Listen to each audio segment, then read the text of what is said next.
55 సంవత్సరాల కాంగ్రెస్ పార్టీ చరిత్ర, కాంగ్రెస్ పార్టీ నిర్వాకం, విద్యుత్ విషయం అడుగుతారు ఇనరా మళ్ళా అదే చెప్తున్నా. అధ్యక్ష నేను చెప్తాను, వైట్ పేపర్లో ఇలా చాలా గొప్పగా ఈ ప్రభుత్వమే స్పష్టంగా చెప్పింది అధ్యక్ష. ఏం చెప్పింది అధ్యక్ష?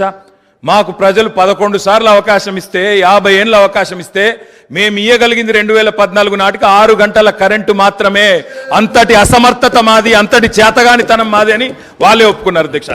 చెప్పనండి అధ్యక్ష, నేనేం అన్పార్లమెంటరీ మాట్లాడతలేను, శ్వేతపత్రంలోదే మాట్లాడుతున్నా అధ్యక్ష.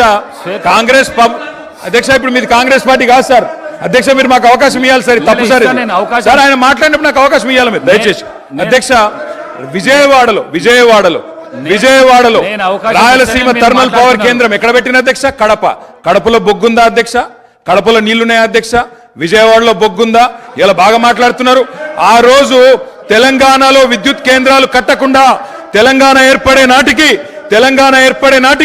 2700 లోటు మెగావాట్లతో 2700 మెగావాట్ల లోటుతో ఆనాడు మాకు నష్టాల్లో అప్పజెప్పిపోయింది వీలు కాదా అధ్యక్ష? 6 గంటల కరెంట్ ఇచ్చింది వీలు కాదా?